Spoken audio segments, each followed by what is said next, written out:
Hello everyone and welcome to my third knitting podcast. My name is Celeste.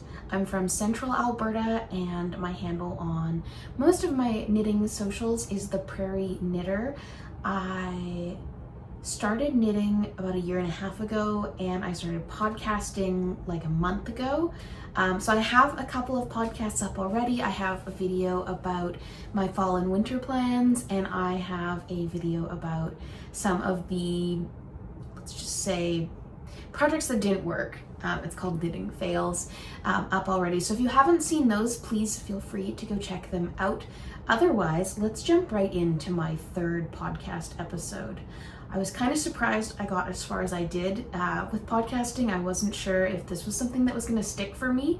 On occasion, like I find something that I'm like, oh, I'd like to do that. So I do it once and that's it. And then I move on. And I thought maybe this would be similar.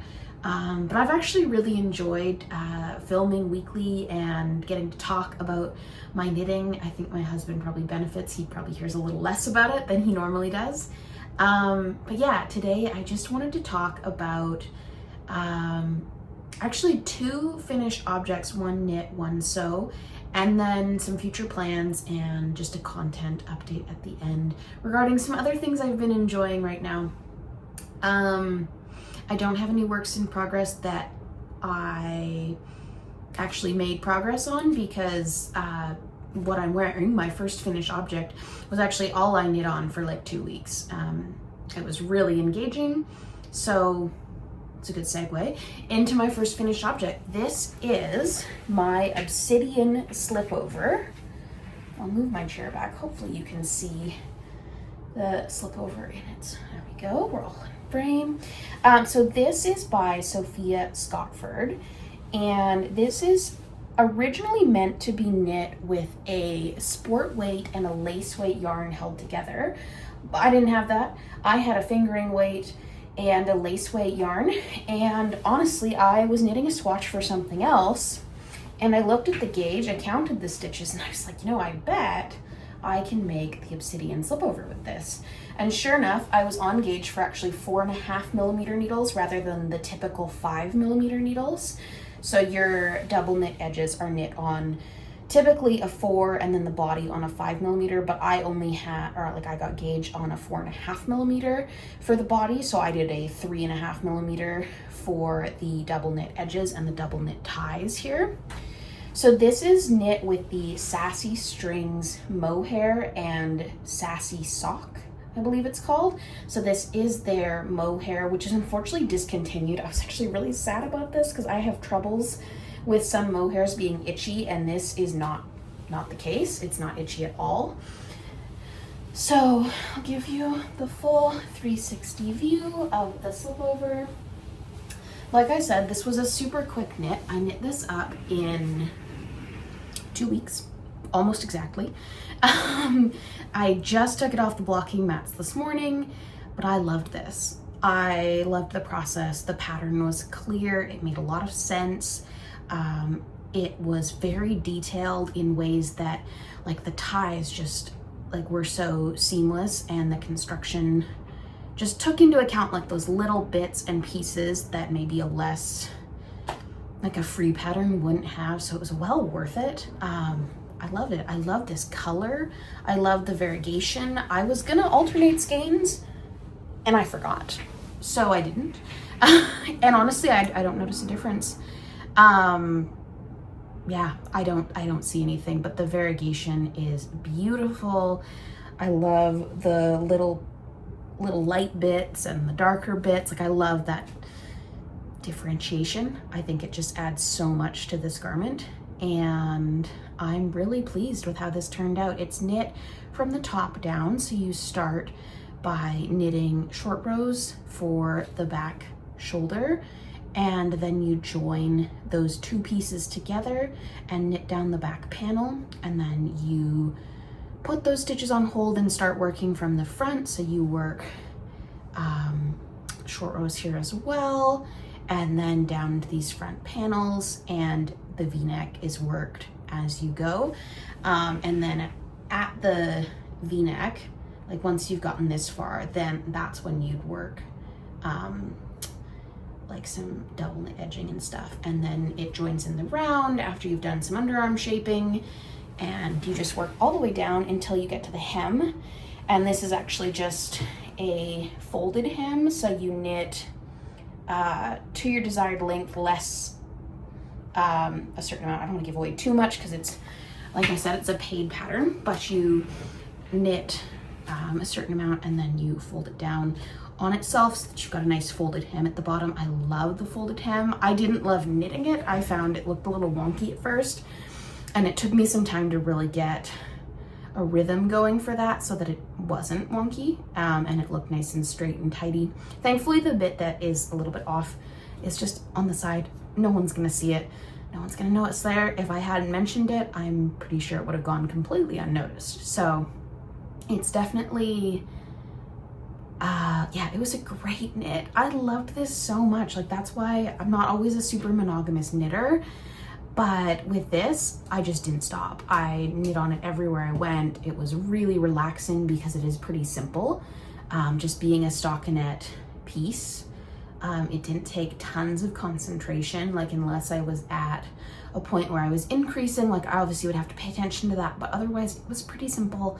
The double knit edges, though time consuming, and I was definitely a little burnt out after knitting my Evie hood, they really weren't too bad.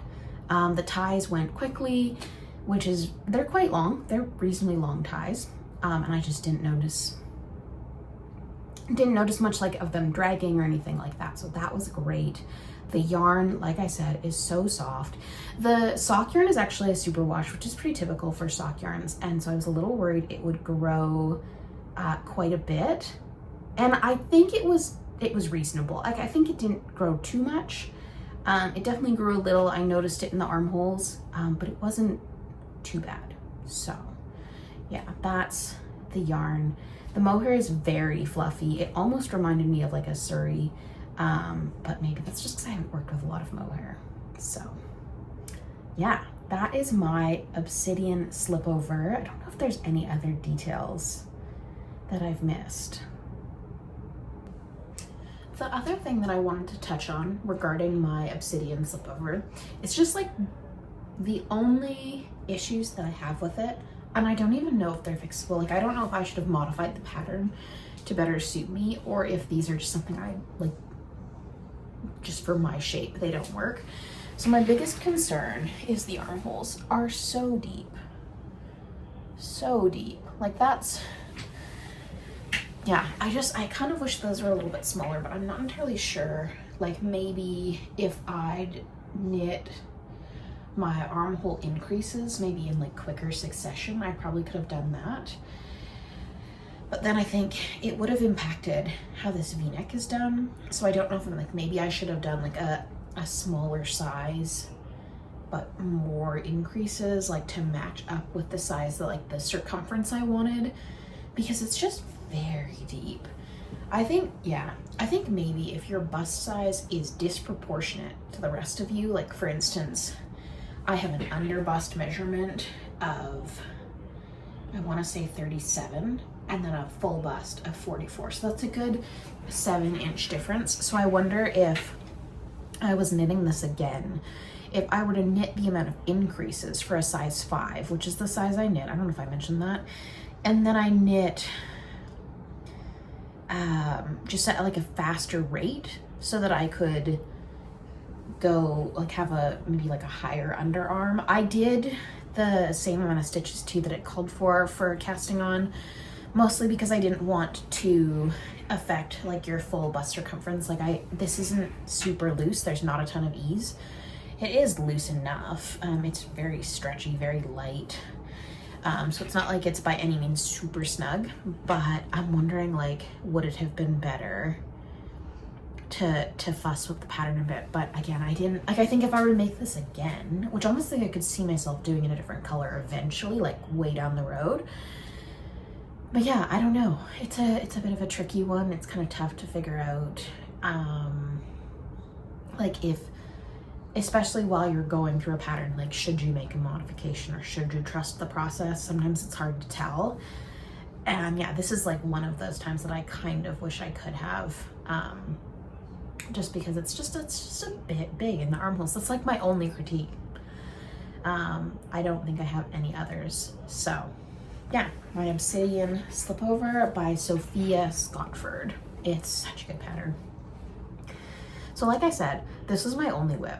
Like I didn't work on anything else for like the entire 2-week period. And I wasn't sure. I was like, do I film a podcast if I have nothing new, like works in progress wise? But I do have a finished object, so I thought it was worth it. I do, however, have some future plans. So I have this yarn here. This is Lion Brand's A Star Is Born Baby Soft, and this is in the color number 105T, Little Boy Blue. So I have this yarn. I have one skein. It's a DK weight, and I think we have some friends, and their little guy is like 10 months old. So I'm thinking of a baby sweater for Christmas for him. He's a little small, so I'm hoping that I can get away with like a 12 to 18 months sweater of some sort. I'm not sure which one to do though, because I was initially thinking the Moby sweater. I thought that was so cute, but they only, like the baby sweater only goes up to 12 months. So I'm wondering if I think maybe she has a junior version, if I do that instead.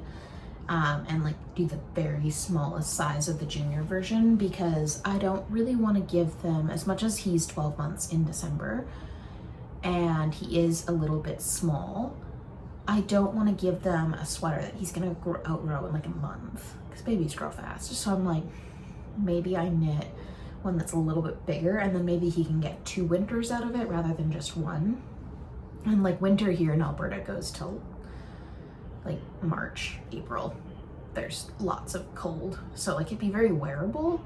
I'm just not sure which pattern to do. So if you know of any really good baby patterns with a good size range, especially around that 12 to 18 month mark, I would love to hear about it. Please put it in the comments if you've had good experiences, or if you have patterns that you'd recommend. I'd definitely like to hear about it, because I would really like to knit a baby sweater in the like near future, like within the next like 2 weeks or so. Partially because I'm not sure when we're going to see them next. We might see them in like 2 weeks. We might see them in like a month and a half, but probably sooner rather than later. So yeah, if you have baby sweater recommendations, please let me know. This is what I want to use. It's this beautiful blue. It's perfect for a little guy.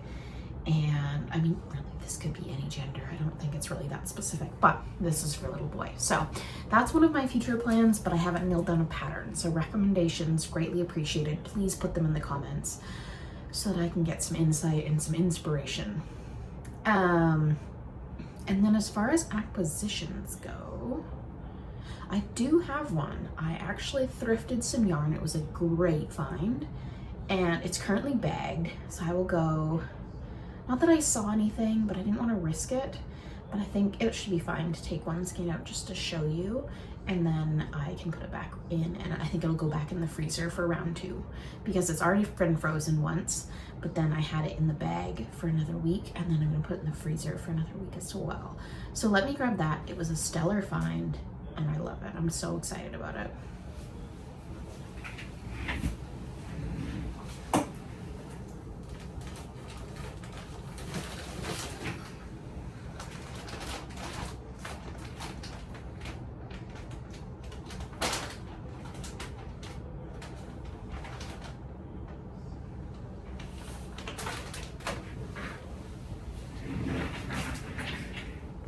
Okay, so this is, let me flip that upside down. This is Silky Wool by Designer's Choice. So this is made in Italy. This is a DK weight yarn, and I believe there is 175 meters per 50 grams. This is a 42% wool, sorry, 45% wool, 35% silk, and 20% nylon. And I think I grabbed 8 skeins of this. They were, like, it says $5 on the skein, but I actually got 30% off my entire, I would have been $40, and I got 30% off that, so it was like $28 for a sweater's quantity, because this should be about 1,400 meters, and that should be more than enough for a sweater for me. I don't have any plans for this. I just saw it, and I was like, well, you almost never find non-acrylic wool in the thrift store.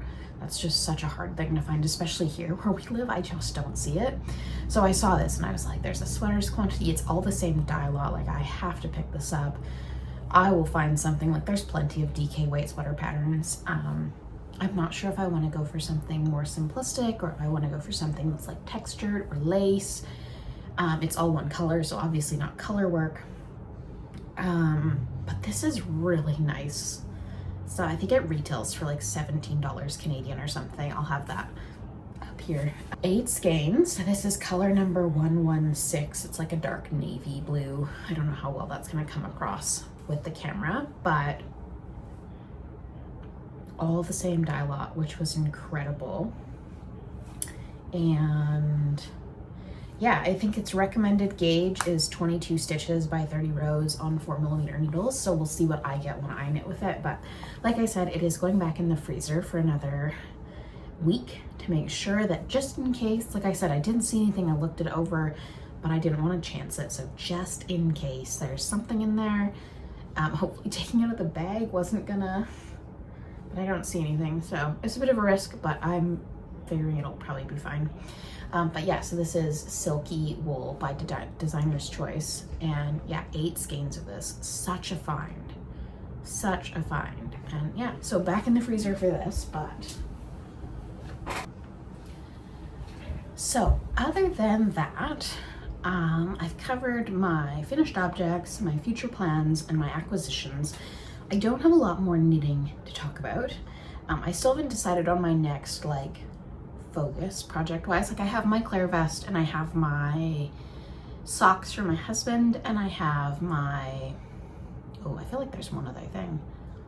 I can't remember what they are. I think those are actually the 2 main ones. I have those 2. I'm not excited about the Claire vest at all.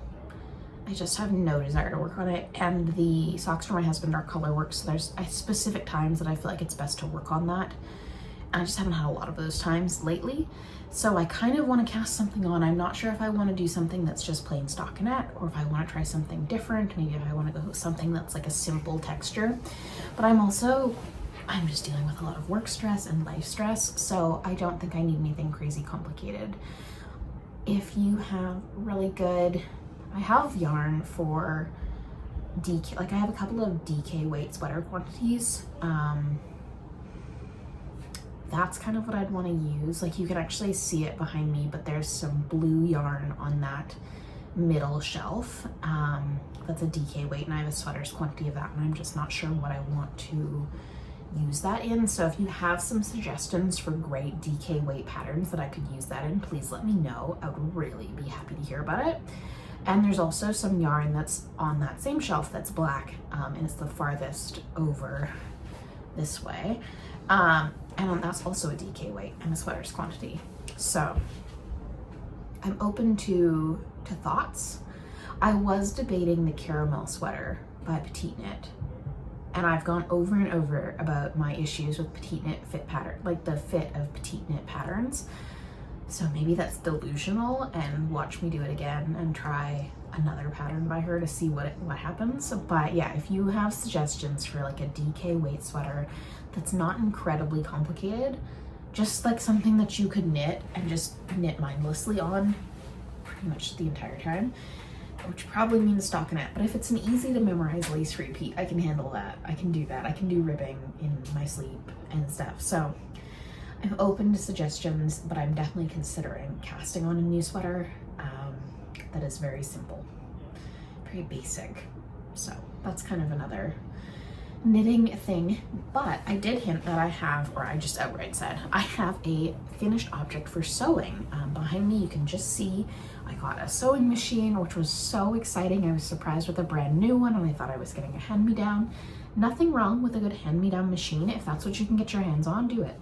Start sewing. Don't wait for a brand new machine. They can be a little inaccessible if you're like in a tight financial situation. So it was such an amazing gift, and I really wanted to jump right into sewing. And so I looked at the project bags. I mentioned them in a previous video, I think in my fall knitting plans maybe, or my first podcast, but I got these project bags from Art of Yarn, and they're really simple drawstring bags, and I love them. I use them all the time, and I was like, surely I can make my own, right? I just like flipped it inside out, took a look at the construction, and I was like, I can do this. I can learn. And it's not perfect, but we have a bag. We have a very functional drawstring bag. I did steal the string because I don't actually know where to buy this yet, but I stole it out of one of the other project bags just to make sure that this in fact worked and could be used and was big enough and whatnot. So there we go. It does close like it should, and it's big enough that it holds quite a bit. Like you can fit, like I could fit this whole sweater in there when I was working on it. I used this bag. Yeah, and overall I just used like a straight stitch and then like a zigzag stitch. I tried to finish my edges with a zigzag stitch and I didn't do a great job, but it's not super noticeable, and it's on the inside, and I figure for a first project that's fine, we can make that work.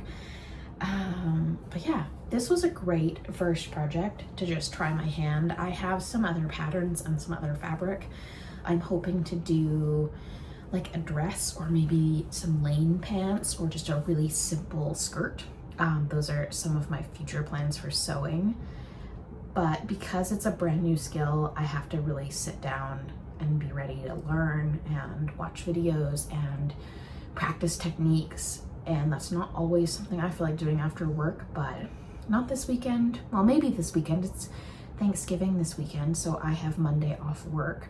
So that might be a good time to sit down with some peace and quiet and a good show and watch just some tutorials and figure out a little bit more in regards to that, or cut out a pattern. We'll see. I feel like that could be this weekend, but we're also having company for the weekend, so I might be a little bit tired and just want to knit mindlessly, which is again why I'm looking for a mindless knit. But also we have a car ride this weekend that's going to be long enough that I'd like something to knit on. And yeah, something basic, something simple is exactly what I'm looking for. So again, we're highlighting the need for a simple pattern. But yeah, that was my only finished object for sewing. But I'm so proud of it. I was so pleased that I was able to just like learn to sew. Like obviously I have so far to go, but I was able to pick out something that I liked and used a lot and like mimic the construction, not perfectly, but well enough that it functions. I feel like my goal half the time is functionality. If it functions like it's supposed to, I've succeeded. I don't go for perfection just because it's so hard to attain that. And I just don't, I'm not a perfectionist, thankfully. That being said, not being a perfectionist does come with its own hang-ups, because it's really easy to say, oh, that's good enough, and then it annoys me. As far as media, I just started a new book, which I'm so excited about. This is called Alchemy of Secrets. Obviously it's gonna be a little backwards for you unless I've inverted this, which we shall see. We'll see if editing Celeste inverts this, but this is Alchemy of Secrets by Stephanie Garber. This is her, I think this is her first adult fantasy. I read 2 of 3 of her Once Upon a Broken Heart series. But this is her adult fantasy debut, I believe, because the Once Upon a Broken Heart and Caraval, those are all young adult. But I wasn't sure I was gonna pick this up. I'd read the summary a little while ago, but I was in the bookstore yesterday and I was like, I don't know, like I was kind of debating a couple of other books, and I read the back, and Entertainment Weekly said it's The Hunger Games meets The Night Circus, and I was like, I'm sold. I haven't even read The Night Circus, but I know it's magical, and I love The Hunger Games. I was like, perfect, that sounds right up my alley. Kind of goes with my shirt, the lady's dress. But yeah, and it's got these beautiful blue sprayed edges. It's such a pretty cover. Oh, and I took the dust jacket off because I cannot read a hardcover with a dust jacket on. Can we just have a moment for this cover? Like, I'm sorry, what? This is gorgeous. So this is I believe this is the Indigo exclusive edition, and it is stunning. I'm so glad I picked this off. It was actually 25% off, and then I'm also a Plum member, so I got an additional 10% on top of that. But this is stunning. The sprayed edges, the beautiful gold foiling, and then the cover's gorgeous. I think this also has some exclusive content because of it being the Indigo special edition. But this is stunning, and I jumped into it. I've only read like the first chapter or two, and her writing is so beautiful. Like, it's stunning. I love it. I love reading it. Really reminds me that I need to finish Caraval, and I need to finish the Once Upon a Broken Heart because this is so good. But yeah, I haven't finished this, so I wouldn't recommend it yet. But so far, I have really good feeling. I think, like, if this first chapter is anything like a 4-star minimum, probably maybe more, we'll see. Super whimsical, super magical, super fun for fall as well. So if you're looking for a new read, this might be up your alley. Maybe not, maybe it is.